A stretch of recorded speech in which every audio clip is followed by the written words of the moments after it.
ಈಗ ಅಧಿಕಾರಿಗಳು ಹೇಳಿಕೆ ಕೊಟ್ರೆ ಅಂದ್ರೆ ಹೇಳಿಕೆ ಕೇಳಿದ್ರೆ ನನ್ನನ್ನು ಅರೆಸ್ಟ್ ಮಾಡಿ ವಿಐಪಿ ಟ್ರೀಟ್ಮೆಂಟ್ ಎಲ್ಲ ಬೇಡ ಅಂತ ಹೇಳಿದಾರಂತೆ.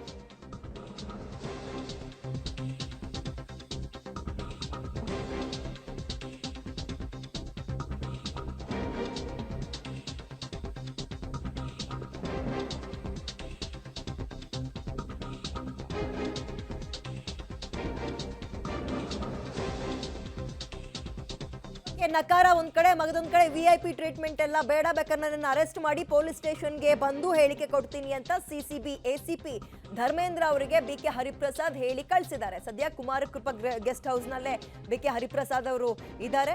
ಇದೀಗ ಅಧಿಕಾರಿಗಳು ಅವರ ಕೆಲಸವನ್ನ ನಿರ್ವಹಿಸೋಕೆ ಅಂತ ಬಂದಿದ್ರು.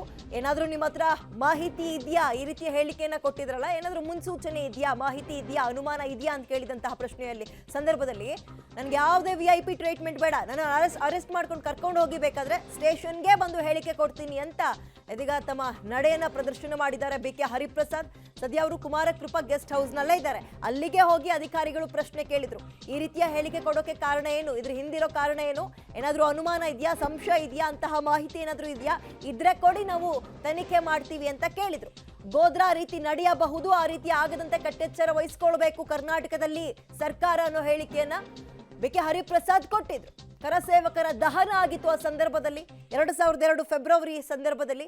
ಅಂಥದ್ದೇ ಈಗಲೂ ಆಗ್ಬೋದು, ಯಾಕಂದ್ರೆ ಈಗಲೂ ಕೂಡ ಕರಸೇವಕರೆಲ್ಲರೂ ಕೂಡ ಹೊರಟಿರ್ತಾರೆ. ಜನವರಿ 22 ದೊಡ್ಡ ಕಾರ್ಯಕ್ರಮ ಇದೆ. ಹಾಗಾಗದಂತೆ ನೋಡ್ಕೊಳ್ಬೇಕು ಅನ್ನೋ ಹೇಳಿಕೆಯನ್ನ ಕೊಡೋದ್ರ ಮುಖಾಂತರ ಒಂದು ವಿವಾದವನ್ನ ಅಥವಾ ವಿವಾದಾತ್ಮಕ ಹೇಳಿಕೆಯನ್ನ ಕೊಟ್ಟಿದ್ರು. ಆ ಹಿನ್ನೆಲೆಯಲ್ಲಿ ಅವ್ರು ಅವತ್ತೇ ಹೇಳಿದ್ರು, ಯಾರಾದ್ರೂ ಬಂದು ನನ್ನ ಹತ್ರ ಮಾಹಿತಿ ಕೇಳಿದ್ರೆ ನಾನು ಕೊಡೋಕ್ ರೆಡಿ ಇದ್ದೀನಿ ಅಂತ. ಇವತ್ತು ಅಧಿಕಾರಿಗಳೇ ಅವ್ರು ಇದ್ದ ಕಡೆ ಹೋದಂತಹ ಸಂದರ್ಭದಲ್ಲಿ ಈ ರೀತಿ ಉಲ್ಟಾ ಹೊಡೆದಿದ್ದಾರೆ.